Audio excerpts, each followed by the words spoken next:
ধর্মের বিষয়ে সবাই চিন্তা করে, কেউ নিজের ধর্মের বিষয়ে, কেউ অন্যের ধর্মের বিষয়ে, কারো অধর্মের বিষয়ে আলোচনা হতেই থাকে। এমন কেউ নেই যে ধর্মের বিষয় চিন্তা করে না। কিন্তু বাস্তবে ধর্ম কাকে বলে? কেউ কি সত্যি তা বুঝতে পারে?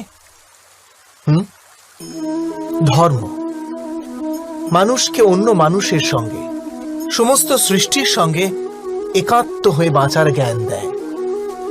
সেই কারণেই কোনো ধর্মস্থলে গিয়ে মানুষ সর্বদাই শান্তি লাভ করে। সেটা কি আপনার অভিজ্ঞতা নয়?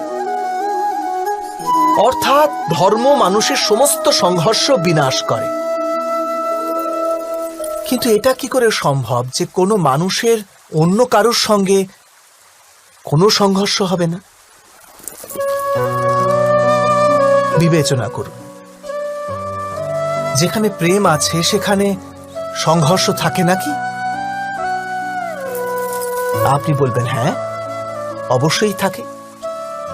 কিন্তু আপনি আর একটু ভাবলে তবে বুঝতে পারবেন, যেই ক্ষণে সংঘর্ষ হয় সেই ক্ষণে সমস্ত প্রেম বিস্মৃত হয়ে যায়। আর তারপর ইচ্ছা জাগে, অহংকার জাগে, ক্রোধ জাগে, কিন্তু প্রেম না, প্রেম আর জাগে না। কারণ যেখানে প্রেম জাগ্রত থাকে সেখানে সমস্ত বিবাদ, সমস্ত সংঘর্ষ, সমস্ত বচসা হয়। অন্য ব্যক্তির জন্য যে প্রণয় থাকে, সেই প্রণয় যদি সমস্ত সৃষ্টির জন্য জাগে তবে তাকেই করুণা বলে। করুণা অর্থাৎ সমস্ত বিশ্বকে গ্রহণ করা, সবকিছুর জন্য কেবল স্নেহ, আর কিছু নয়।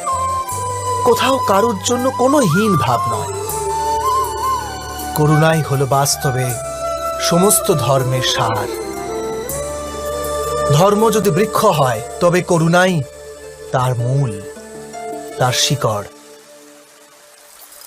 কিন্তু বারবার এমন পরিস্থিতি উপস্থিত হয় যখন মানুষ ধর্মের এই মূলকেই ভুলে যায়, কিছু নিয়ম, কিছু পরম্পরাকে গোঁড়াভাবে চেপে ধরে থাকে। আর করুণাকে তো ভুলেই যায়। আর এই জগৎ ভরে ওঠে সংঘর্ষে, ঈর্ষায়, শোষণে, ক্রোধে, বিবাদে, অর্থাৎ অধর্মে। আর তখন পরমাত্মাকে অবতার ধারণ করতে হয় মানুষকে বাস্তবিক জ্ঞান প্রদান করার জন্য। মহাভারতের কথাও সেই সময়ের কথা, যখন কিছু লোক পরম্পরাকে ধর্ম জ্ঞানে পালন করত আর বাকিরা অধর্মে পরিপূর্ণ ছিল। ক্রোধ, বিবাদে, উচ্চাকাঙ্ক্ষার ঘূর্ণিঝড়ে আবৃত হয়ে ধর্মকেই নাশ করছিল। ব্যক্তির প্রতি স্নেহ ছিল, কিন্তু সমস্ত বিশ্বের জন্য স্নেহ ছিল না হৃদয়ে। এ জগতে করুণা ছিল না। সেই কারণেই আমি অবতার ধারণ করলাম।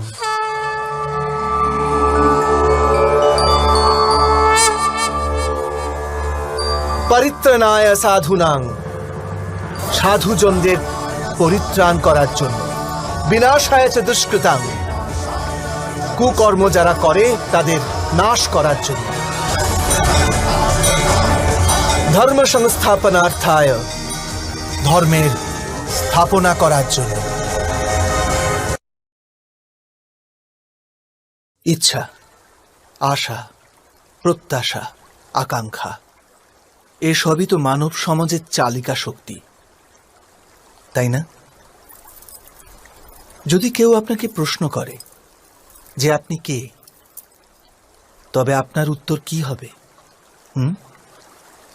বিবেচনা করুন।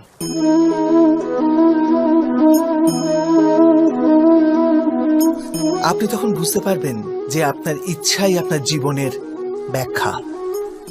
কিছু পাওয়ার সাফল্য, কিছু না পাওয়ার নিষ্ফলতাই আপনার পরিচয়।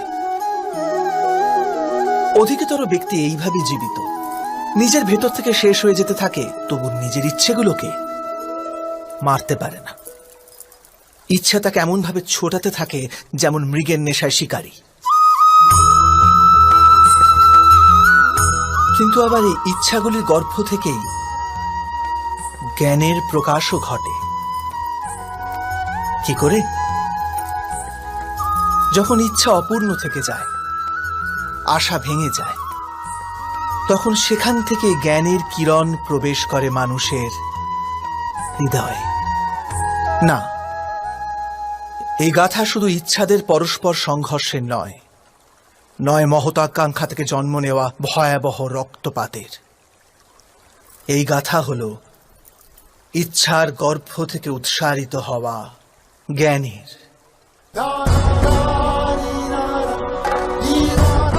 আমি বাসুদেব শ্রীকৃষ্ণ আপনাদের সকলকে নিমন্ত্রণ জানাচ্ছি এই যাত্রা শুরু করার, যা জীবনের মর্ম শেখাবে, মনুষ্যত্বের ধর্ম শেখাবে, পাক থেকে উঠে এসে পদ্ম হয়ে ফোটার ধর্ম শেখাবে।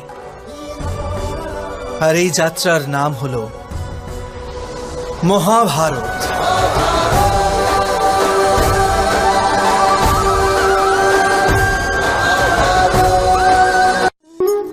সন্তানের ভবিষ্যৎ সুখে ভরি তোলার চেষ্টা, এই তো প্রত্যেক মাতা পিতার প্রথম কর্তব্য। যাদের আপনি এই সংসারে এনেছেন, যাদের কর্মের দ্বারা এই জগৎ আপনারও পরিচয় পাবে ভবিষ্যতে, তাদের ভবিষ্যৎ সুখদায়ক করার চেষ্টার চেয়ে অধিক গুরুত্বপূর্ণ আর কি বা হতে পারে? কিন্তু সুখ আর সুরক্ষা,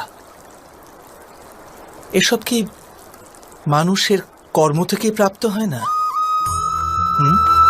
মাতা পিতার দেওয়া ভালো বা মন্দ সংস্কার, বা তাদের দেওয়া যোগ্য অথবা অযোগ্য শিক্ষা, এসবই কি আজকের সমস্ত কর্মের মূল নয়?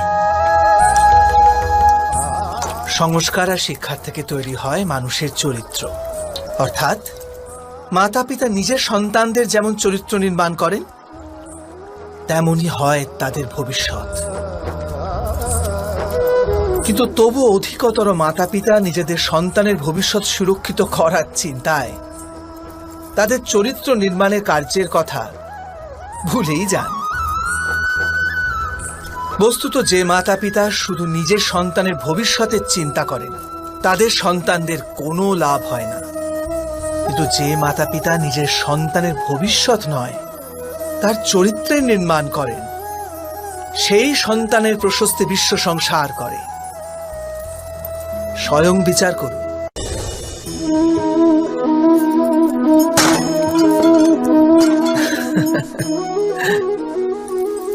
কখনো কখনো কোনো ঘটনা মানুষের জীবনের সমস্ত পরিকল্পনা ভেঙে দেয়, আর মানুষ সেই আঘাতকে জীবনের কেন্দ্র বানিয়ে নেয়।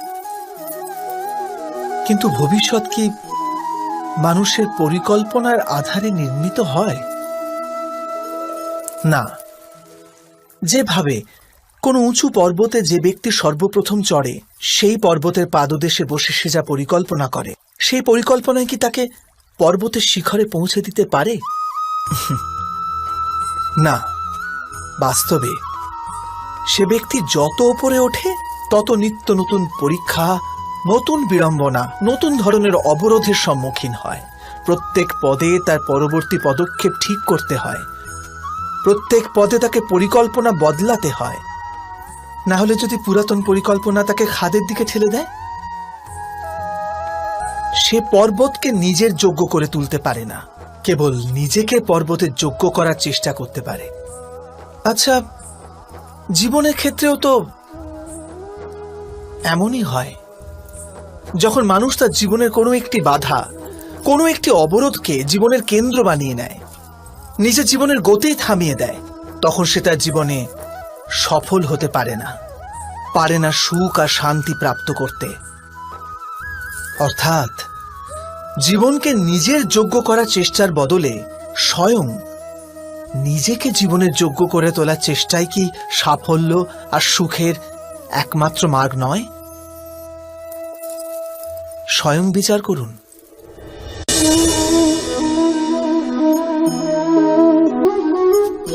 ভবিষ্যতের দ্বিতীয় নাম সংঘর্ষ। হৃদয়ে আজ যদি কোনো ইচ্ছা জাগে, যদি তা পূর্ণ না হয়, তবে হৃদয় ভবিষ্যতের পরিকল্পনা করে। ভবিষ্যতে ইচ্ছা পূর্ণ হবে এমন কল্পনা করতে থাকে। কিন্তু জীবন না লুকিয়ে আছে ভবিষ্যতে, না আছে অতীতে।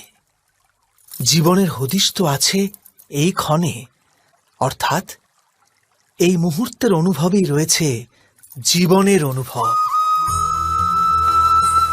কিন্তু আমরা সব জেনে বুঝেও এটুকু সত্য মেনে নিতে পারি না।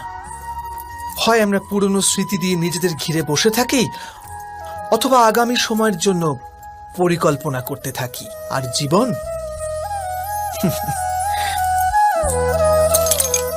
জীবন বয়ে চলে। এই সত্য যদি আমরা হৃদয়ে গেঁথে নিই যে না আমরা ভবিষ্যৎ দেখতে পাই, না আমরা ভবিষ্যৎ নির্মাণ করতে পারি, আমরা তো কেবল ধৈর্য আর সাহসের সাথে ভবিষ্যৎকে আলিঙ্গন করতে পারি, স্বাগত জানাতে পারি ভবিষ্যৎকে।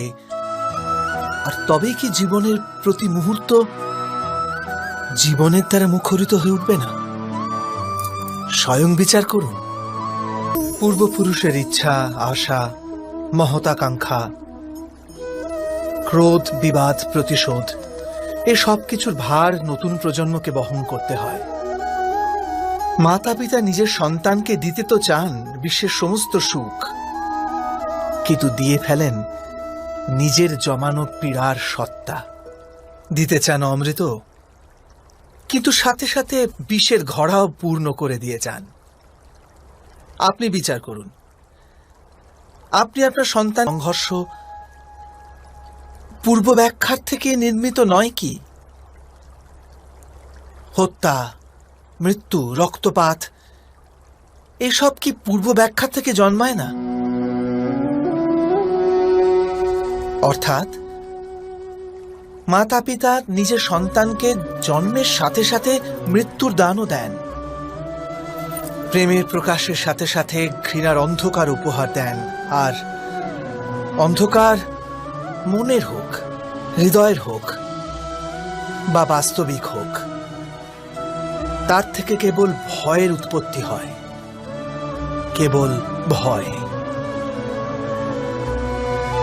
স্বয়ং বিচার করুন। জগতে প্রত্যেক ব্যক্তির কোনো না কোনো দুর্বলতা অবশ্যই আছে।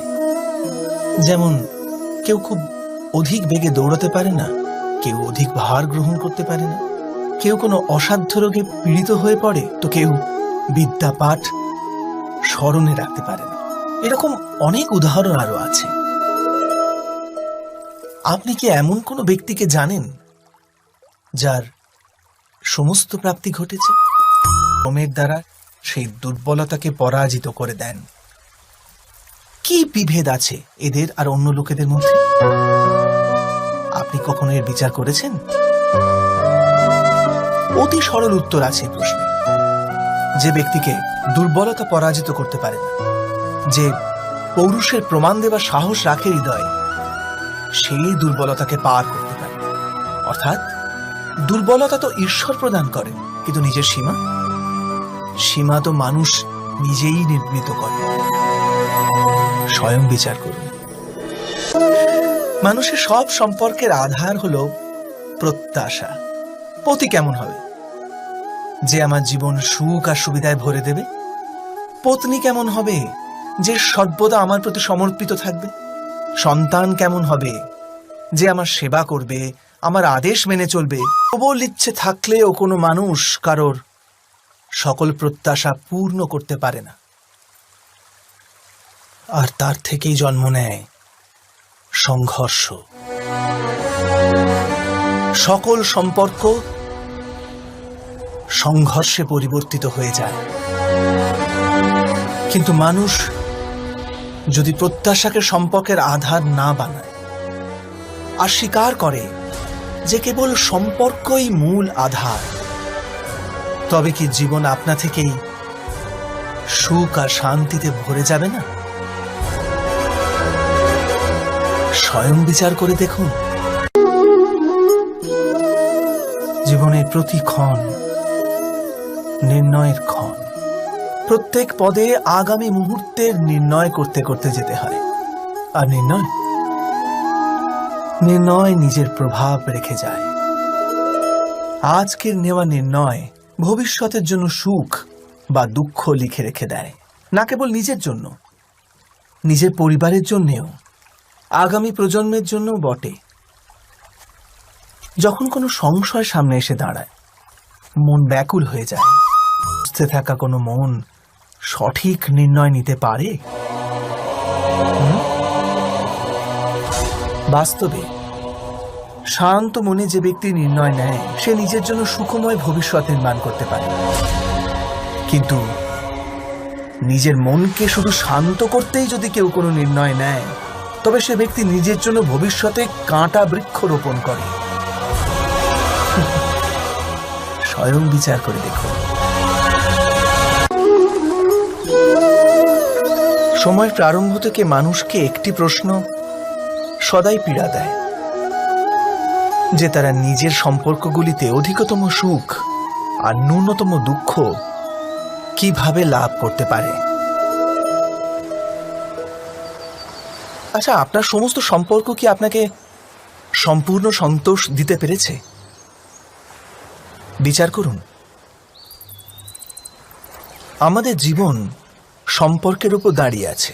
এ জীবনের সুরক্ষাও এই সম্পর্কের উপরই টিকে আছে। সেই কারণে আমাদের জীবনের সমস্ত সুখের আধারও। কিন্তু এই ন্যায় কাকে বলে? ন্যায়ের অর্থ কি?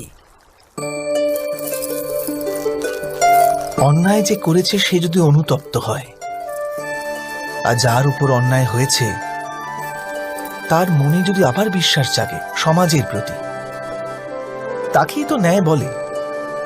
কিন্তু যার হৃদয়ে ধৈর্যের স্থান নেই, সে ন্যায়ের পথ ছেড়ে দ্বন্দ্ব আর প্রতিশোধের পথ বেছে নেয়। হিংসার বদলে প্রতিহিংসার ভাবনা নিয়ে সে এগিয়ে যায়। স্বয়ং যা পীড়া ভোগ করেছে তার চেয়ে অধিক পীড়া অপরকে দেবার প্রয়াস করে। আর এই পথে চলতে গিয়ে অন্যায় যার উপর হয়েছে সেই স্বয়ং অন্যায় করে ফেলে। শীঘ্র সে অপরাধী হয়ে যায়। অর্থাৎ ন্যায় আর প্রতিশোধের মধ্যে খুব ক্ষুদ্র ফারাক থাকে, আর সেই ফারাকের নামই হল ধর্ম। এটা কি সত্য নয়? স্বয়ং বিচার করুন। এমনটাই হয় নাকি?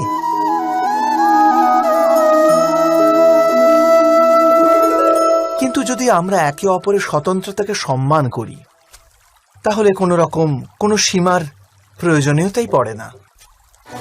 অর্থাৎ যে প্রকারে বোঝাপড়া যে কোনো সম্পর্কের দেহ, ঠিক সেইভাবেই স্বতন্ত্রতা সে সম্পর্কের আত্মা নয় কি?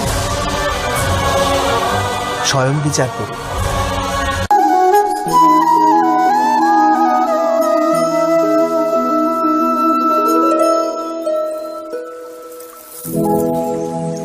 নির্ণয় নেওয়ার মুহূর্তে আমরা সর্বদা কোনো অন্য ব্যক্তির উপদেশ, সূচনা, মন্ত্রণা বা পরামর্শকে আধার করে থাকি। আর আমাদের ভবিষ্যতের আধার হয়ে ওঠে আমাদের আজকের নেওয়া সিদ্ধান্ত। তাহলে কি আমাদের ভবিষ্যৎ অন্য ব্যক্তির পরামর্শ, কোনো অন্য ব্যক্তির দেওয়া আমরা ভুলেই যাই? কি সেই প্রশ্ন? প্রথম প্রশ্ন, এই সময়ের সাথে সাথে প্রত্যেক পথের পরিবর্তন হয় নাকি? সময় কি সর্বদা নতুন পরীক্ষার সম্মুখীন করে না? তাহলে বিগত সময়ের অভিজ্ঞতা নতুন প্রজন্মকে কি লাভ দিতে পারে? দ্বিতীয় প্রশ্ন, প্রত্যেক সন্তানই কি তার মাতা পিতার প্রতিচ্ছবি হয়? হ্যাঁ, সন্তানকে তার শিক্ষা তো অবশ্যই তার মাতা পিতা প্রদান করেন, কিন্তু অন্তরের ক্ষমতা ঈশ্বরের দান। তবে যে পথে চলে পিতা সাফল্য পেয়েছে, এটা কি নিশ্চিত যে সেই পথে চলে তার সন্তানও সাফল্য আর সুখ লাভ করতে পারবে?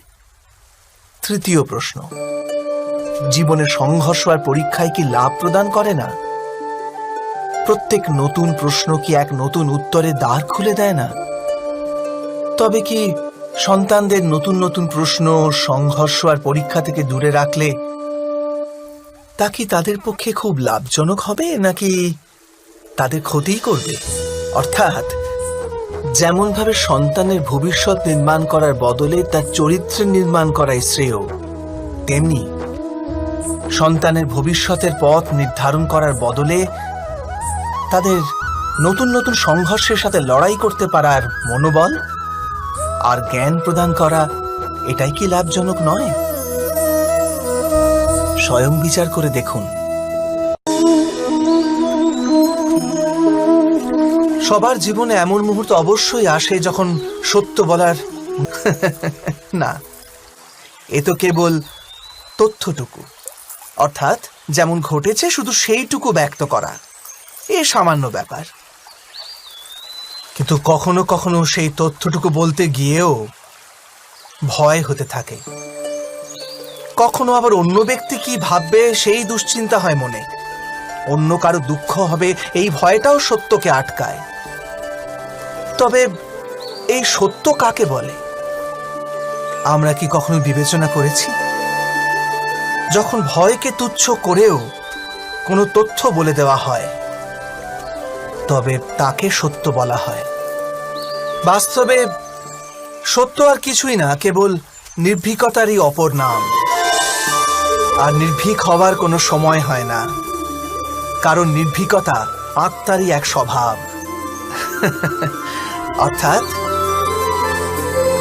অর্থাৎ জীবনের প্রত্যেকটি ক্ষণই সত্য বলার ক্ষণ নয় কি?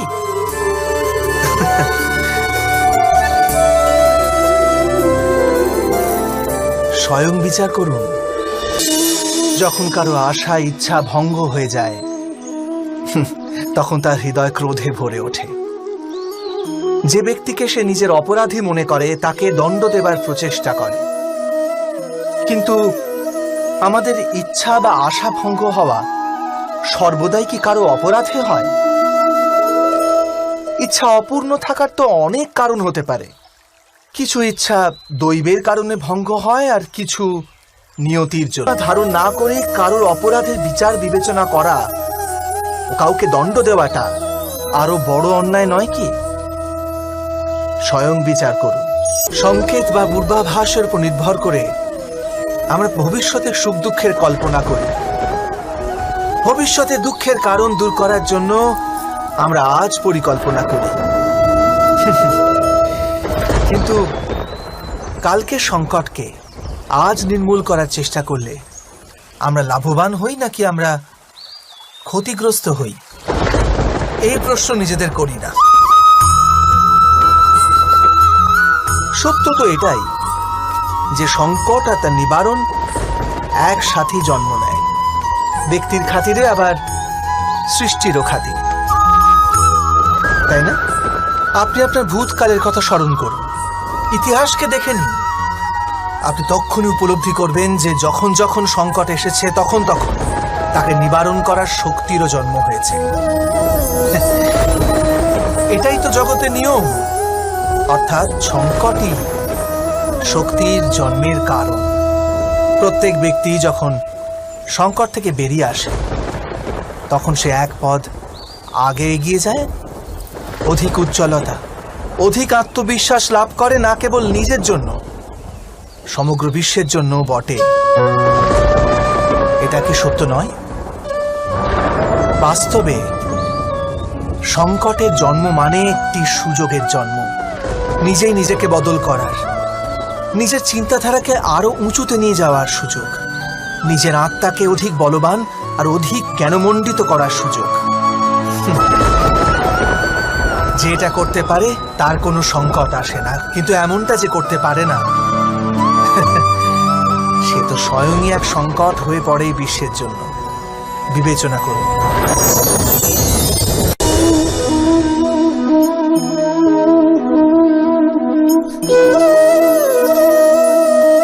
পরম্পরার মধ্যে ধর্মের অবস্থান, আর প্রথাই ধর্মকে ধরে রাখার দায়িত্ব বহন করে, এটা সত্যি। কিন্তু কেবল প্রথাকেই কি ধর্ম বলে? বিবেচনা করুন।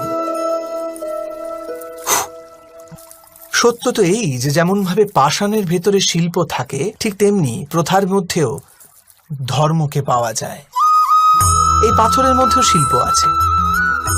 এই পাথরটাই শিল্প নয়। শিল্প ফুটিয়ে তোলার জন্য পাথরকে ভাঙতে হয়, অনাবশ্যক অংশগুলিকে কেটে বাদ দিতে হয়। ঠিক সেইভাবেই প্রথার মধ্যে ধর্মকে খুঁজে বার করতে হয়। যেমন ভাবে ইন্দ্র পূজার প্রথা ত্যাগ করে গোবর্ধন পূজার ধর্ম আরম্ভ না যদি হতো, যাদবেরাও তাদের মুক্তির পথ খুঁজে পেত না। অর্থাৎ প্রথা পালনে যে বেশি গোঁড়ামি করে, ধর্ম থেকে সে বঞ্চিত হয়ে যায়। আর পরম্পরার অন্ধ অনুকরণ যে করে, সেও প্রকৃত ধর্মপরায়ণ হতে পারে না। কথায় আছে, হংস সর্বদা নীর ক্ষীর পার্থক্য করতে পারে। দুধে জল মেশানো থাকলেও কেবল দুধটুকুই গ্রহণ করে। তবে কি যথার্থ ধর্মজ্ঞান পেতে হলে হৃদয়ে জ্ঞান থেকে প্রসূত বিবেক থাকা আবশ্যক নয়? আর সেই বিবেক না থাকলে যাকে আমরা ধর্ম বলে মনে করছি, তা আসলে প্রকৃত ধর্মই নয়। এমনও তো হতে পারে। স্বয়ং বিচার করে দেখুন। ভবিষ্যৎকে আধার করে সবাই আজকে নির্ণয় করতে চায়। ভবিষ্যতে সুখ লাভ হবে, ভবিষ্যৎ সুরক্ষিত হবে, এমন নির্ণয় আজ করার প্রয়াস করতে থাকে সবাই। আপনি নিজের জীবনেই দেখুন, আপনার অধিকতর নির্ণয়ের মূলে ভবিষ্যতের চিন্তা থাকে না। আর কেনই বা হবে না? নিজের জীবনকে সহজ ও সুখময় বানিয়ে তোলার প্রচেষ্টা করার অধিকার সবার আছে। কিন্তু ভবিষ্যৎ তো কেউ জানে না, কেবল কল্পনাই করা যেতে পারে। তবে জীবনের সমস্ত গুরুত্বপূর্ণ নির্ণয় কল্পনার উপর নির্ভর করেই আমরা করি। এই নির্ণয় করার কোনো তৃতীয় পথ হতে পারে? বিবেচনা করুন।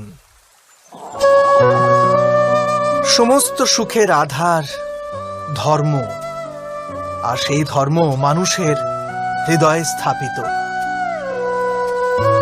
অতএব প্রত্যেক নির্ণয়ের পূর্বে স্বয়ং নিজের হৃদয়কে প্রশ্ন অবশ্য করে নিন যে এই নির্ণয় স্বার্থ থেকে জন্মেছে না ধর্ম থেকে।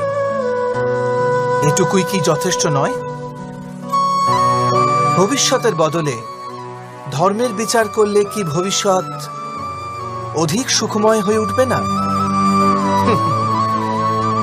স্বয়ং বিচার করে দেখুন।